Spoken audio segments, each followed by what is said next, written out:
agnostics, long-haired weirdos, short-haired weirdos, vandals, hooligans. The government, hug the government, love the government, hug the government, love the government, hug the government. Welcome to The Politics, a place for bipartisan, rational, and civil debate on American politics and policy. I'm Michael Baranowski, a professor of political science at Northern Kentucky University. The 2020 election is over. Well, at least the voting is. Multiple media outlets have now called the presidential election for Joe Biden, and he's made a victory speech and is working on transition plans. But President Trump has not yet conceded, and his campaign has launched multiple legal challenges in key battleground states. But there's yet to be credible evidence of widespread voter fraud, and at this point, there seems to be very little chance that the president will be successful in his efforts, at least to the extent that would result in his reelection. Now, the last Republican president, George W. Bush, and now 4 Republican senators at this point have congratulated Biden. And if you're curious, those senators right now are Romney, Collins, Murkowski, and Sass. But most top Republicans still have not yet recognized Joe Biden as the winner of the election. Senate Majority Leader Mitch McConnell, in a statement that I think is generally representative of how many Republican elected officials are approaching this, said, President Trump is 100% within his rights to look into allegations of irregularities and weigh his legal options.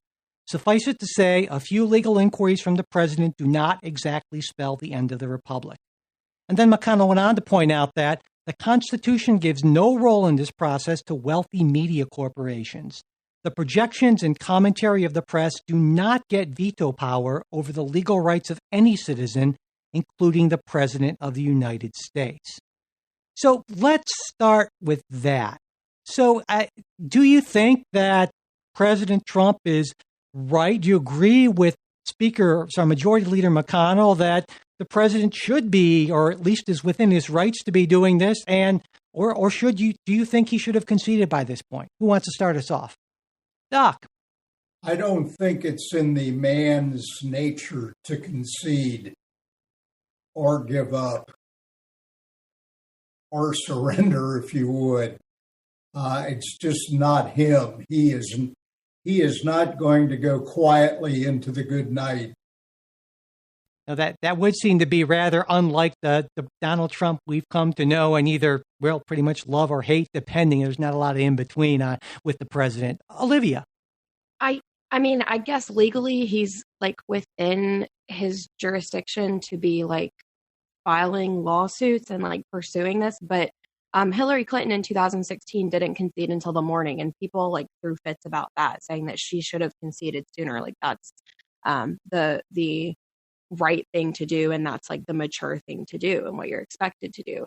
And I also think a lot of people have been asking me, a lot of my friends have been asking me if I think that there's any chance that, you know, these lawsuits could go anywhere and that he could actually overturn the results of the election. And I think what's important to remember is that this isn't just one state. I know that we only have like 95% of votes in right now.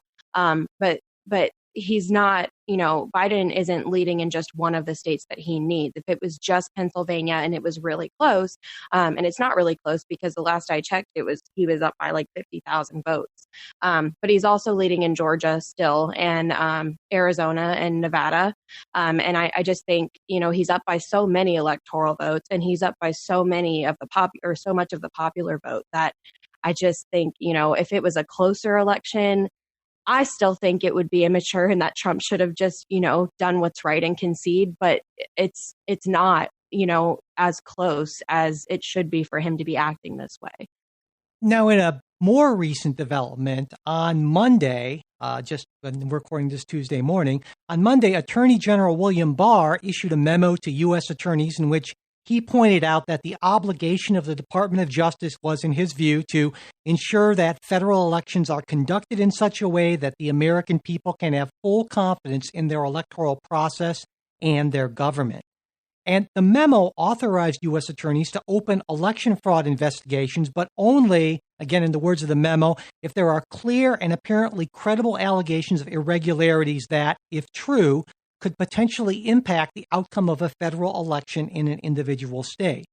And also that, while serious allegations should be handled with great care, specious, speculative, fanciful, or far-fetched claims should not be a basis for initiating federal inquiries.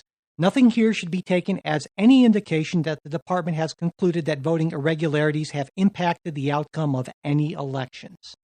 Now, Barr's memo seems to indicate a change from previous Justice Department policy, which stated that overt investigative steps ordinarily should not be taken until the election in question has been concluded, its results certified, and all recounts and election contests concluded.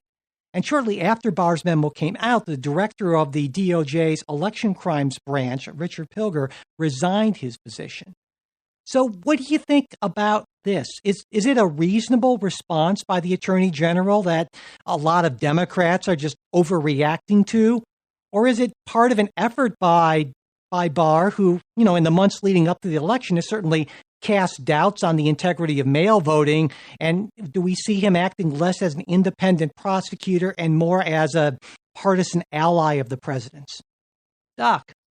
Well, in reading this document, I find a couple things really interesting. In the third paragraph, about in the middle, it says, such a passive and delayed enforcement approach can result in situations in which election misconduct cannot easily realistically be rectified, which means, to me, if we find something, we can turn this around. I think another sentence just below that, again, while most allegations of purported election misconduct are at a scale that they will not impact the outcome of an election, and thus investigation can appropriately be deferred, that is not always the case. I think those two sentences are pretty interesting in that basically they say if we find the irregularities,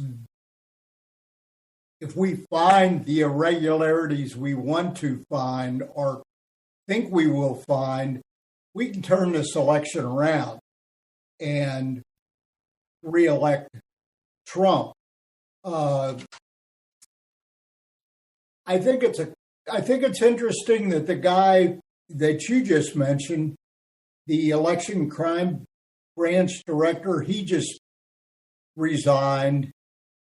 And the gentleman in the Department of Defense, I think, who some time ago said that the armed forces should not be used as civil police type of personnel, he was fired by Trump just yesterday or the day before. This is just weirdness that's going on as far as I'm concerned. And I should point out to everyone listening that oftentimes this is why it's better, or at least you can be better informed if you read the entirety of a document as opposed to media summaries. And I would encourage everyone to read that memo that Attorney General Barr sent out to U.S. attorneys, because it's not that long, and I found that it provides a lot more context than any of the media reports that I've seen. And again, we'll make sure we put that in the show notes. What are some other thoughts? I mean, it seems like Doc's argument, and the Attorney General's at least taking it that way, is simply that, well, if there is even the potential for serious fraud that might have changed the outcome of the election, that should be investigated before the results are certified, when it is still much more feasible and easier to correct a miscarriage of justice or a miscount. Is that a reasonable position to take? Well, what do you think? Olivia? I mean, yes, like theoretically, yes. If there was, genuine fraud or, a genuine miscounting or, whatever. It should be investigated. But again, like I was saying before, and, I get that, it's his responsibility to put a statement out like that. But or Pennsylvania is what it came down to. And Pennsylvania is not that close. Biden passed up Trump, and now I'm looking at it right now, and he's up by 0.7, and looks like 46,000, almost 47,000 votes. And I just, with Georgia, I understand with Georgia. Georgia is so close, and they've already said that they're going to hold a recount.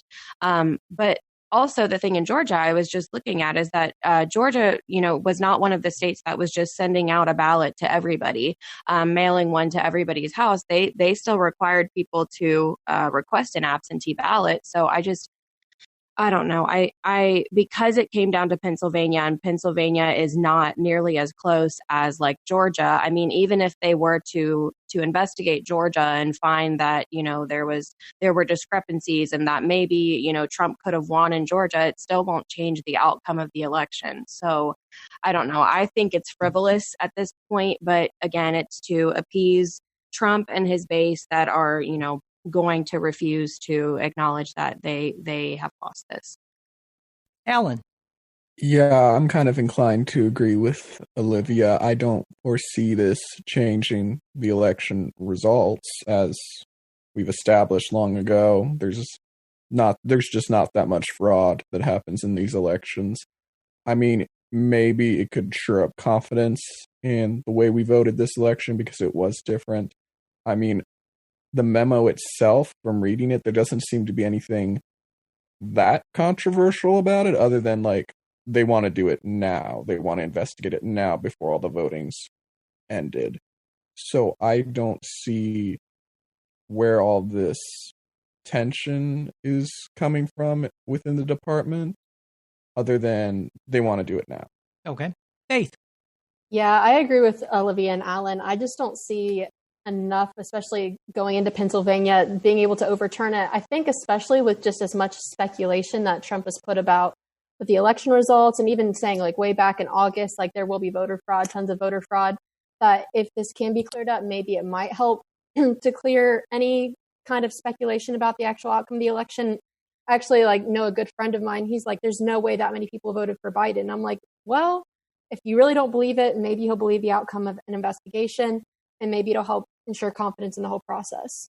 So that would actually suggest that, contrary to the Attorney General, Department of Justice working on behalf of President Trump, they actually would be working to something we'll get to in a minute, to maybe make it so that more people can accept the results of the election, and that might have an impact on the legitimacy of a Biden administration. Skylar. I do agree with Olivia that going forward with an investigation on finding fraud in this election is frivolous, because a lot of Republican senators have accepted the races for the House and the Senate. But we all know we vote on the exact same ballot. So if they're 100% claiming the results from the House and Senate races and all the other local elections, and then they're only pointing out the presidency as being fraudulent, I feel like that has a little bit of fallacies in their argument, along with, as Olivia's mentioned, Georgia is really close. But you also have to think that Stacey Abrams has worked since her 2018 campaign to register Black voters and young voters, and she registered upwards of almost 800,000 Georgians, and that also contributed to Donald Trump this late in the election losing, like how many days after the election polls closed. I just feel that I do agree with Doc that it doesn't seem it's in Donald Trump's wiring to concede, but I feel like all of their attitudes and their opinions and their stances on the election fraud possibility, I feel contradicts how they acted back in 2016 with Hillary Clinton. A lot of Trump supporters and a lot of Republicans villainized Democrats for saying, "Oh, this can't possibly be happening. Donald Trump won." Like, they kept saying, "Get over it. He's your president now. He's like, you just have to get over it. He won." Like the day of election night, like people had that attitude. And now here we are in 2020, where Donald Trump has a very large margin of losing. And I feel that this isn't a very good look overall for the Trump administration. If anything, it's making them look worse. Olivia. Yeah, I wanted to add really quick that I think the reason that, his statement bothers me and why it's probably bothering a lot of people is that he's a Republican, Bill Barr's a Republican, and we have just seen, we saw Trump set this up months ago. We saw him, bringing up vote fraud, and it was this huge deal that he was constantly tweeting about and saying that the only way he's going to lose this election is if it's rigged, and he set that up to sow doubt in the public on the election results months ago. And everyone knew that this was what he was going to do if he lost. He was going to challenge the results and convince his base that it wasn't legitimate and that the only way that he could have lost is if it was rigged. And I think, a lot of people's my problem is that so many Republican officials have enabled Trump in his behavior for the last 4 years. And that's, kind of seems to be a little bit of what's happening right now because, I think most rational people see that the only results that might be questionable is Georgia. And the only reason I even say that it's questionable is just because it's so close. And you might want to, double check and make sure everything was counted correctly. But even then, Georgia's not going to change the election results. So it just seems like, another example of a Republican official enabling Trump to behave in an unpresidential way and to get away with, being ridiculous and rallying his base around something that is not true. We've already established that vote fraud does not occur at a high enough rate to actually alter the results of an election. Even Georgia is not close enough to probably be altered by, a case of fraud, because I think we said it was like 0.0007% of the fraud rate. So again, I feel like this is just another example of him being enabled. And I think that's, why this is a little bit controversial. Skylar. So I feel that Donald Trump has himself, he influenced this outcome in himself. Not only with his COVID response, I feel that him vehemently being against mail-in ballots significantly decreased the amount of Republican voters that were going to vote by mail, because he painted mail-in voting as fraudulent and that it's not a safe way to cast your ballot, even though most studies have debunked those claims, and historically speaking. So I just feel that his stance on mail-in ballots prohibited him from having larger amounts of mail-in ballots being counted into the overall vote count. By him explicitly saying votes that are cast through the mail have a chance to be fraudulent, his supporters are going to be hesitant to cast their votes through the mail. Therefore, he's not going to have these large dumps of votes of mail-ins being counted. So he's being really wishy-washy. He doesn't seem to take blame for the reason why he doesn't have mail-in votes. And I know in Pennsylvania there was a little bit of trouble with troops being able to cast their vote via the mail because they were out of the country, so they still have a right to cast their vote. And I know Pennsylvania was having some difficulties with counting after the election in terms of all of the ballots that arrived after Election Day, even though they're postmarked before. I remember that Pennsylvania was struggling with being able to count those, and I know Trump was still vehemently against mail-in ballots, even though those votes are more statistically likely to be in favor of him rather than Joe Biden. And I just find that a little comical. Hey, Noah. Yeah, so I'm actually kind of going off what Skylar was saying. I remember seeing a lot of people talking about the red mirage that we were going to see on election night. So a lot of these states that potentially were going to go blue, that looked like they were going to go red, was because a lot of the Republicans did vote in person this year. And then a lot of Democrats, and still Democrats voted on election day, but a lot of Democrats did vote by mail. And so I feel like it was kind of interesting because it was everybody's well, all of a sudden he was just losing overnight. I was like, no, he wasn't. He did start losing overnight. That's because we were also starting to count in the mail-in votes, which are highly going to favor Democrats. Because again, as Skylar's been saying, it's been he's been saying that this is going to be fraudulent, this, your vote's not going to be counted, stuff like this. So it's a lot of them probably did have that fear of voting by mail. So if you're putting this doubt on it, then you can't be surprised when it's not in your favor then. Yeah, and let's talk a little bit about the election process. Do you think that what changes do you think can maybe realistically be made to this process to make it better? I mean, right now we're at a point where there are still multiple states that a winner has not been officially called in. And so are there any things you think that can be done that are likely to be done to make future elections less fraught, at least in terms of the process? Or is this just a one-off because of the pandemic and not something we necessarily need to concern ourselves with? Who wants to start here? Let's see. Faith.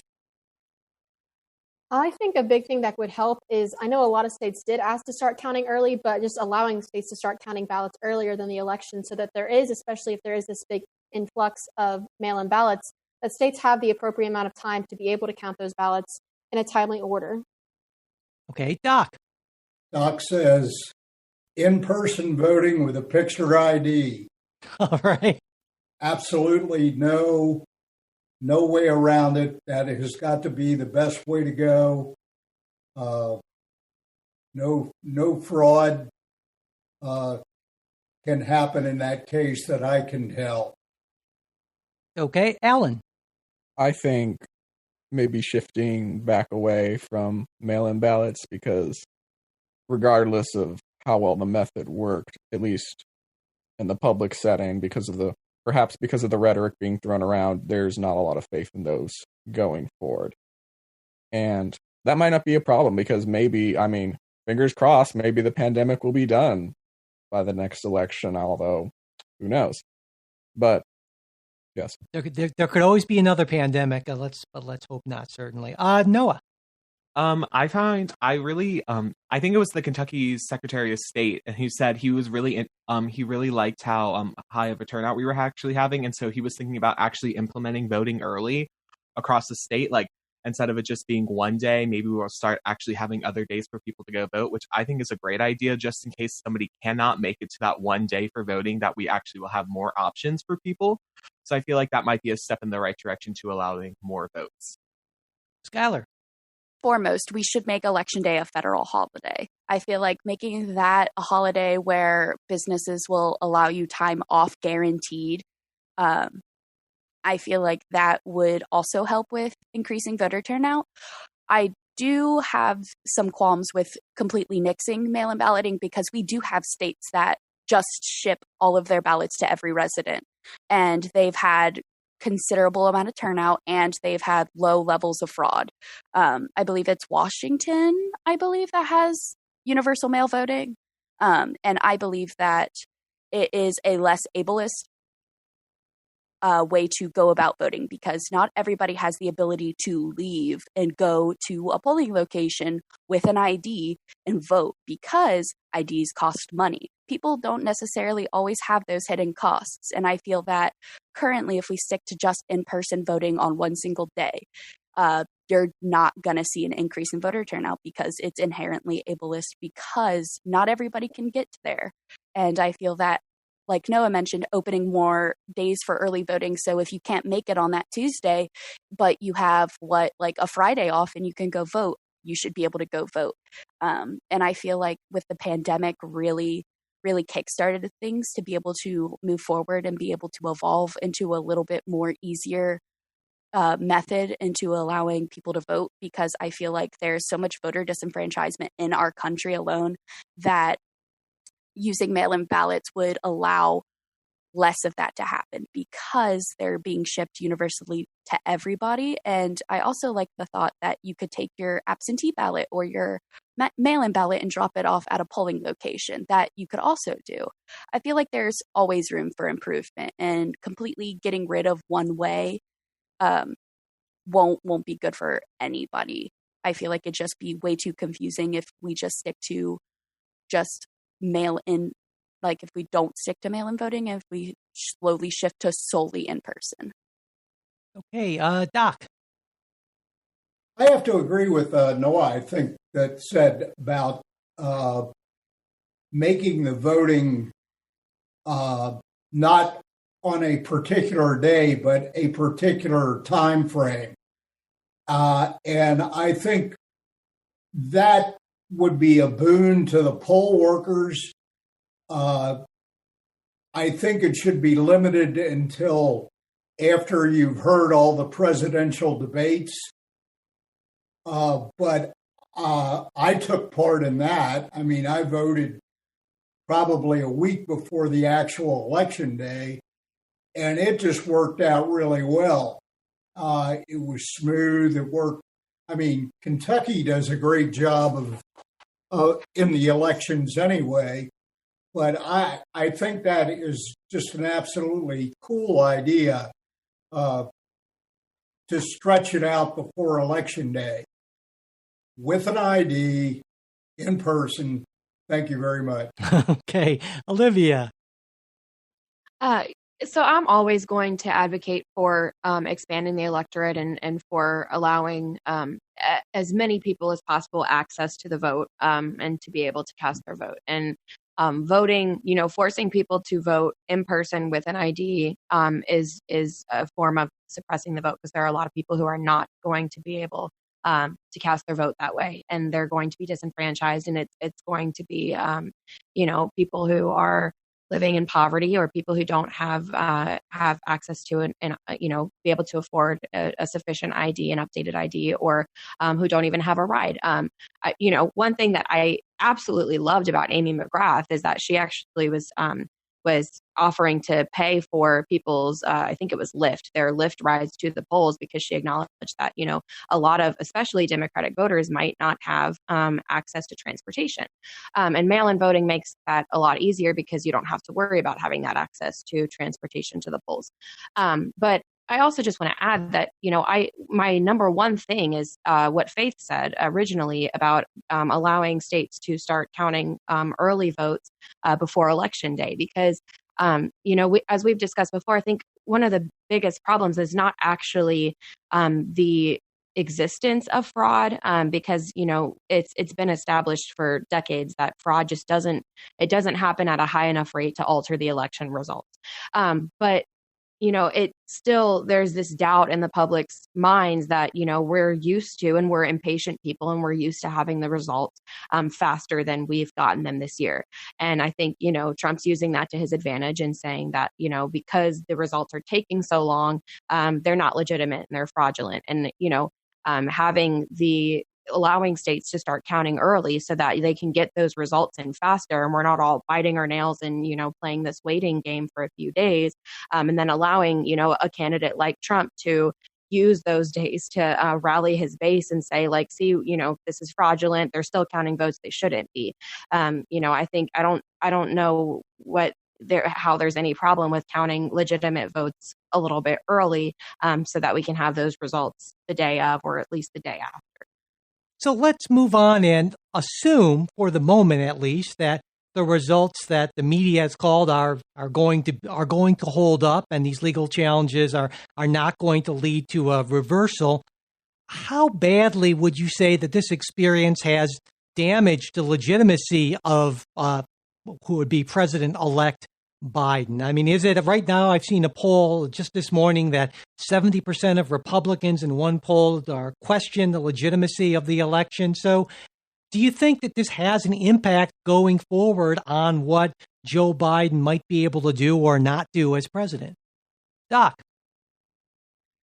I'm going to say something I said in a class the last time about Biden's mental acuity, and he made a statement, and this is a quote.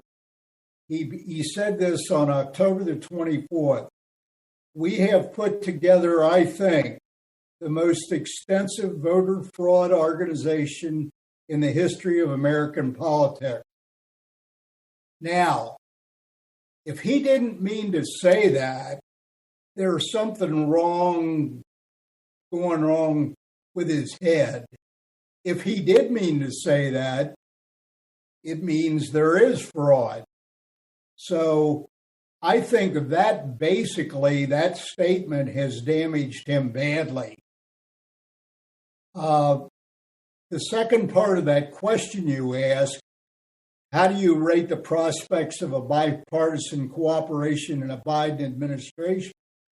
I said, why would there be a bipartisan cooperation after 4 years of animosity and no cooperation?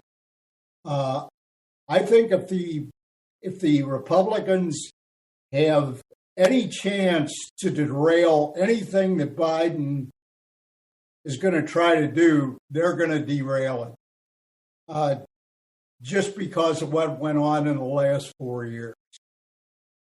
And I should point out for that clip, again, this is maybe an example of where listening to things in larger context is sometimes helpful. In the larger context, it's Joe Biden is talking about plans to prevent voter fraud. And so I think another possible explanation, and almost certainly the most likely one in this case, is that he misspoke, as sometimes presidential candidates or just normal people do from time to time, certainly. But let's move on to Alan.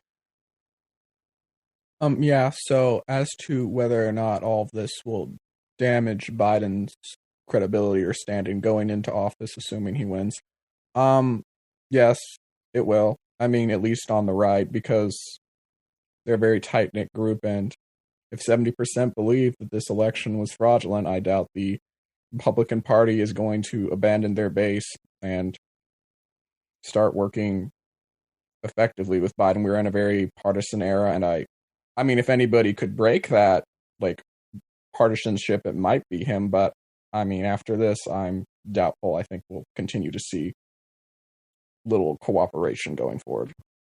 It sounds like there's an assumption here from a lot of folks that no matter what, President Trump will not concede the election, because one might expect that if he does, after these legal challenges play out, that in fact that number would go down. And I guess I'm wondering, is there nobody who thinks that there's the possibility, as I believe one of his former chiefs of staff suggested, that once these things play out, that he will in fact concede? In fact, I think Mick Mulvaney said that he will gracefully concede the election if that in fact happens. And many Republican office holders will certainly honor that. And is that a likely outcome, or am I being much more optimistic than everyone else here today, I wonder?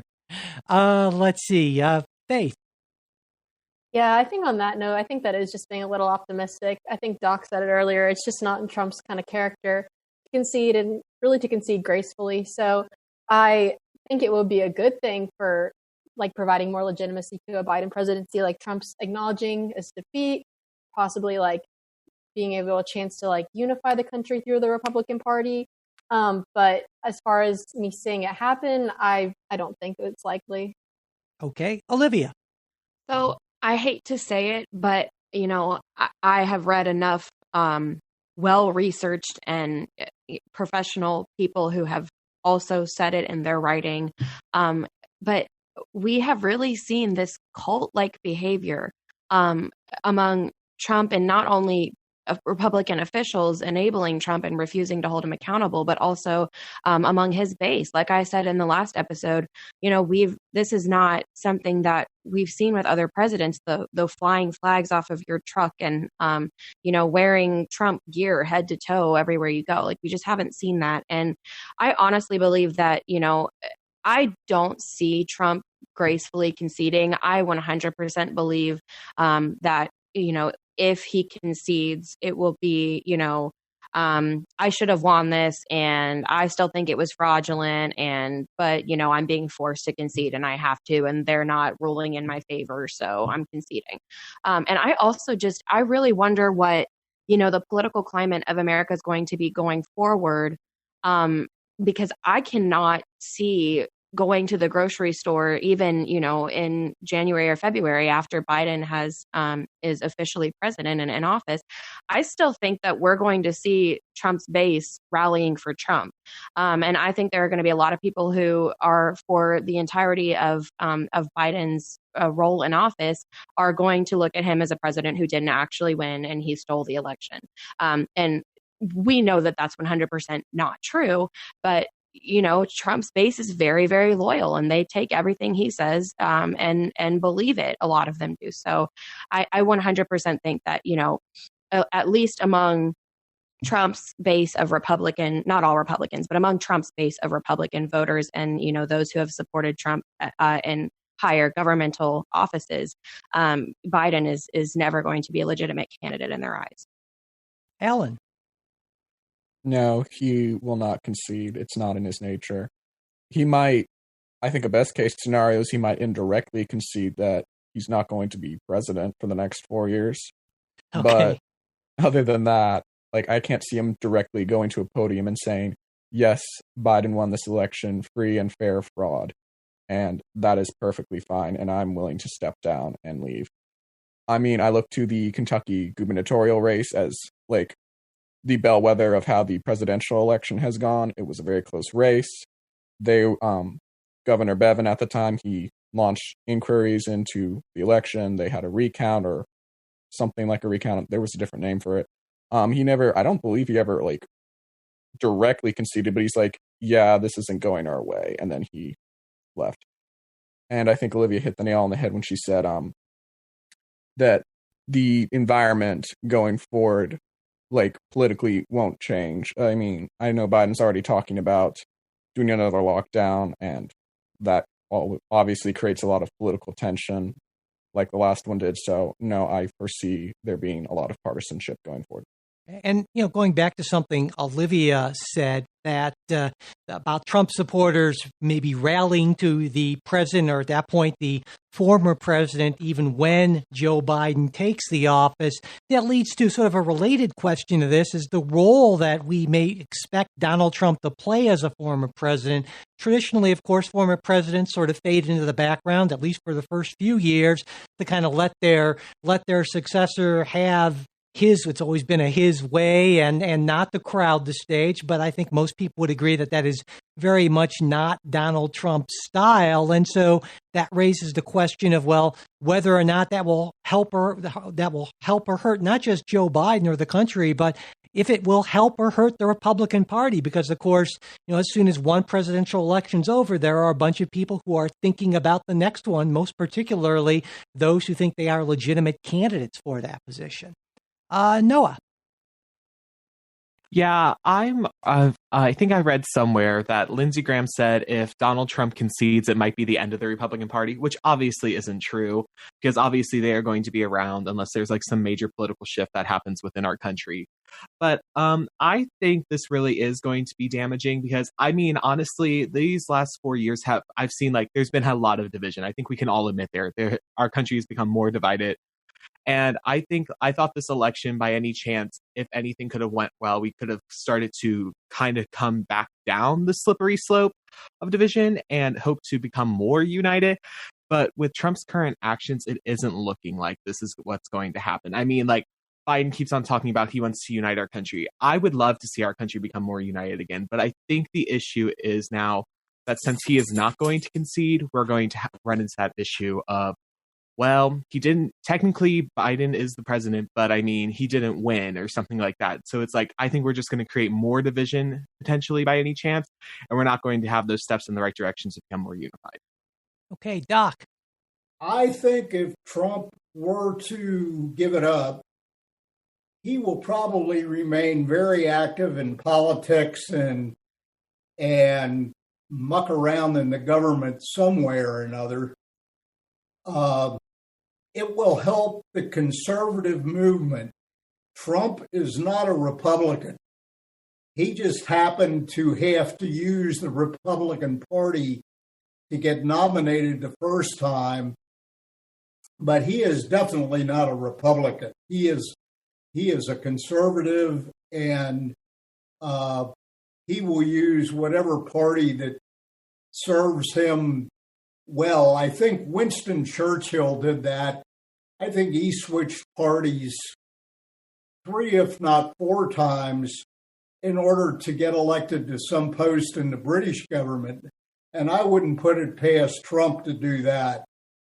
In your other question, will it help or hurt the country? I think it'll help it just to keep it from going too far socialist, too far to the left. I would point out that I think most people would agree that, or a lot of people certainly have been arguing that Donald Trump is not really a Republican, at least a traditional Republican, though I think a lot of conservatives would say he's definitely not a conservative, but he's certainly a populist. And most people would absolutely agree on Donald Trump's populist appeal, which is greater than we've seen for any president or presidential candidate in quite a long time. Alan. Yeah, Donald Trump is a populist, and they can often be very popular because of their policies. But as for his future, assuming he leaves the White House, I don't foresee him switching parties because he's pretty vehemently against the Democrats at this point. But I think he'll be a Republican kingmaker going forward. A lot of media outlets are talking about how he could very easily decide the next Republican nominee, and he holds incredible sway over the party. If he was younger, I could see him running for office again, but this man is in his 70s. So I would be genuinely surprised if he ran in 2024. But, I mean, he is quite vigorous, so okay. that he is, and certainly there's already talk about that, including from some top Trump people saying that they expect him to run in 2024. And there is a precedent for that, actually a precedent that involves my personal favorite all-time president, Theodore Roosevelt, who was out of office and then decided he would run again and, in fact, form basically his own party, the Bull Moose Party, and ended up splitting the election, the Democratic candidate being elected. So we will see, I suppose, if Donald Trump actually does follow in the footsteps of Teddy Roosevelt in that regard. Olivia. So at the very minimum, Trump is absolutely going to remain active on Twitter as he has been. And we've seen him, even before he was president, accusing Obama of not having been born in the United States. And then he was trying to throw that again at Kamala Harris. I think he's going to be Trump has wanted to protect his pride and his reputation above all else for the last, for his entire presidency. And I think that, he's going to still want to try and validate himself and do that through invalidating Biden and Harris while they're in office. And I think, it's important to point out that, the statement that I was making about how I think going forward, Trump's base is still going to be loyal to him, even though he's not president. He's still going to be their leader in a lot of ways. Even though he's not their president, he doesn't hold that title. I think there are a lot of people who are still going to look at Trump as their leader, and the things that he's going to say, whether it's on Twitter or if he takes another position in the government, is going to have a lot of sway over, a good portion of the Republican Party who has supported him. So, and I personally think, as far as, if it's going to help or hurt the country, it's 100% going to hurt the country, because we've seen some of the most polarization and divisiveness while he's been president. And I think he's just going to continue triggering that. And I think it's going to be really hard for Biden to do what he keeps saying that he's going to do, is try to unite both parties and work in nonpartisan ways or bipartisan ways, and, do what's best for the country, for both Democrats and Republicans alike. I don't see Trump really letting any kind of unification happen, as long as he's still feeling slighted and feeling like Biden stole this election from him and rallying his base around that idea. Let's talk about the likely outcome of all this, at least in the short term. Right now, it looks like we're going to have fairly certainly a Democratic president, a smaller Democratic majority in the House, and even though there are still going to be 2 Georgia runoff elections, the likelihood of Democrats winning both of those is probably not that great. There's a better chance that Republicans will win one or both of them. So there'll probably be, odds are, a very small Republican majority in the Senate. And some people are actually arguing that that's maybe a good thing, and that unified Democratic control of government, which was what all the polls practically were predicting would happen, would lead to policy overreach, would result in more change than the American public, at least a good segment of the public, could comfortably stomach, and then a potential pretty big counter-reaction in 2022, which is very similar to what we witnessed in 2008 with Obama's election, and then the very strong counter-reaction in 2010. What do you think about this? Is this maybe a good sort of stable outcome? Faith? Yeah, I agree. I think there are a lot of dangers that are posed when there's a completely unified government. I also think the chance of more bipartisan support will happen if the Republicans actually are able to keep the Senate. I think especially too during this time of extreme polarization, if there is completely unified force, like that does pose a lot of dangers, because then you see all the people who voted Republican saying, well, now my voice isn't even being represented at all. So I think that there is actually something positive to be said about having not a completely unified government. Okay, Alan. So I hate to be pessimistic, because I do agree that if the Democrats held a complete majority, it would probably lead to more polarization. But also, assuming we have a divided government and there is gridlock, which I imagine there will be, I think that'll also lead to more polarization, because as we've seen, for the majority of the Obama presidency and a good chunk of the Bush presidency, we had divided government. That led to political polarization, that led to radicalization. So I don't know. I think we're screwed either way. Okay. We'll leave that out. We'll leave that so optimistic comment to the side for a minute and go to Doc. I think a divided government is a good thing. It will keep from having this horrible rush to the left. I believe that what you said before, I think if things wind up the way you just said they probably will, in 2022, there's going to be a real landslide to the right again. And I look at California, which has a total Democratic control of the whole state, and would probably be best for the world if California fell off into the ocean right now. That's the way they're going. So I think things settle in with a majority in the Senate and the House being more divided. I think that's a good thing.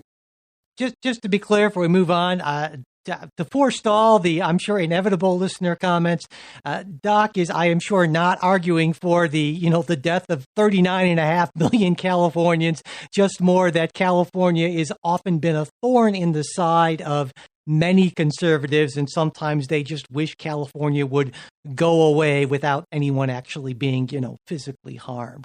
Olivia. So here's my problem. And I'm actually going to bring up a book that we read in one of your other classes because I've made so many people read it.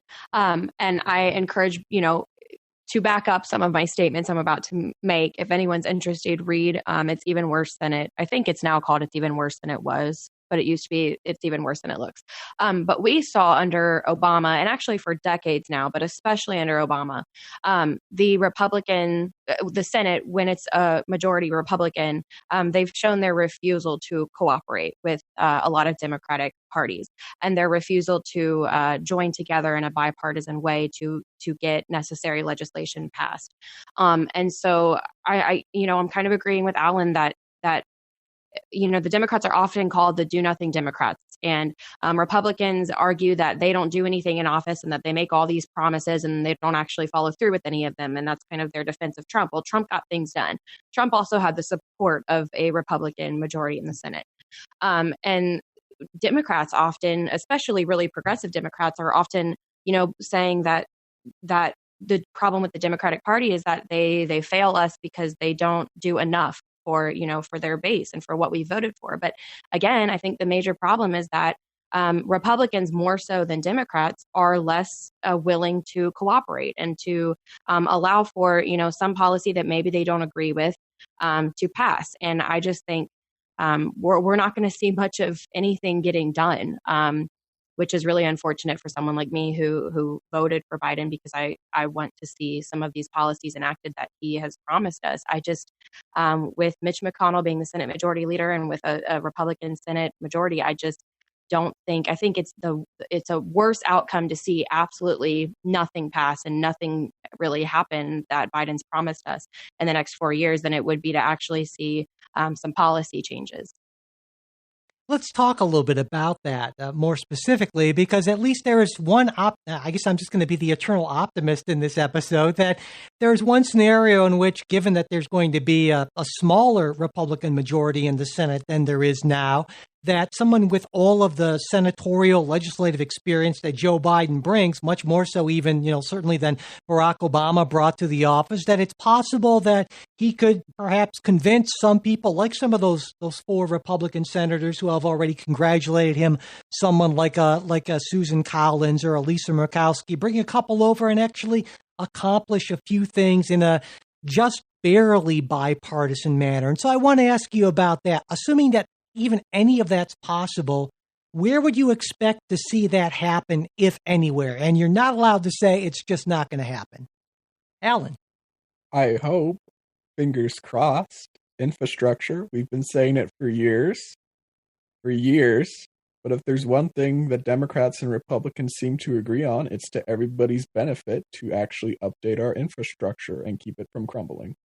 What other issues do you think might be the potential for some sort of agreement on? Again, even if it's just all Democrats and a couple of Republican votes here or there, anything like, I don't know, immigration perhaps, or healthcare, dare I say it? Or is everyone just thoroughly pessimistic at this point? Olivia. So I'm going to bring up Obama again, because just to kind of support what I'm concerned about is that, and kind of going along with what Alan said, we've, under a divided government, we've actually seen over the last few decades, rather than, parties getting closer together and being able to cooperate, we've seen them becoming more polarized and going further apart to opposite ends of the spectrum. And we saw under Obama that actually there were a lot of Senate Republicans who had agreed with I think it was a plan for the debt ceiling to increase the debt ceiling. But once Obama endorsed it, they voted against it. And it was more so to kind of invalidate Obama and the Democratic Party that he represented than it was to cooperate for the best interest of the country. And that's kind of what I worry about under Biden, because now, I mean, if people were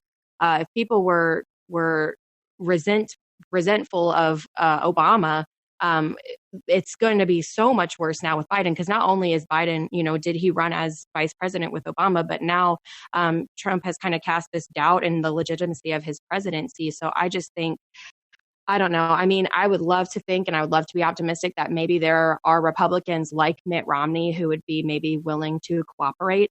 But I also I worry that people who are still kind of holding a vengeance for Biden, quote unquote, stealing the election from Trump, are going to, even if they support the policy and they like the policy, are they going to vote against it just to invalidate the Democratic Party that Biden represents? Noah.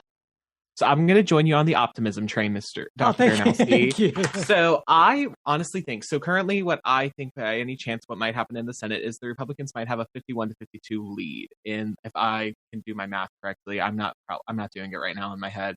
But I mean, it's not going to be this major majority that is going to be unachievable. I think with Biden's previous skills within the Senate, I think he might be able to convince enough of them to potentially get it to a tie, to have the vice president, Harris, actually break the tie and then get it in his favor.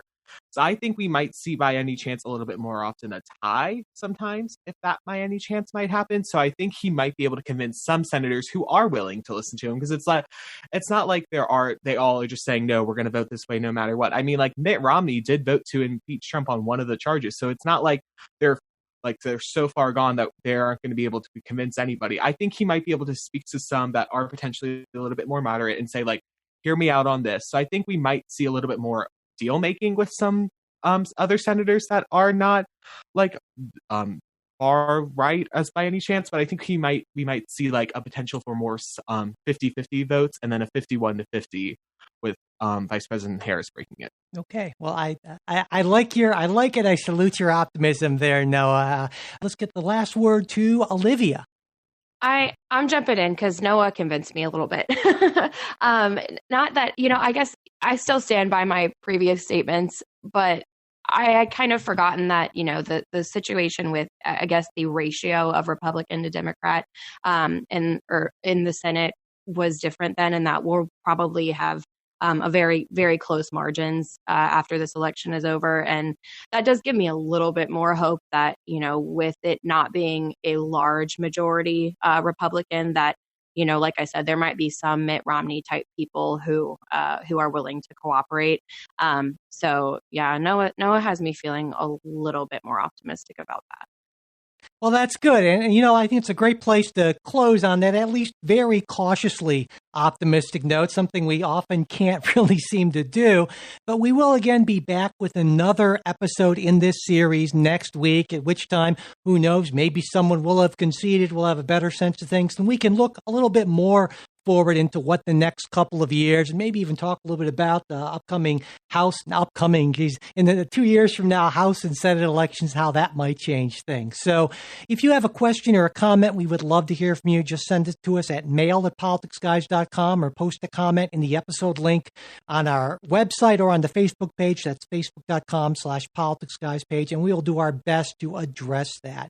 And if in addition to this series on the 2020 elections and our regular weekend show, you'd like a third full-length Politics Guys episode every week, God, I need more coffee, you can get that by becoming a Patreon supporter. And supporters also get ad-free versions as well as other good stuff. And to get the details, just go to patreon.com/politicsguys.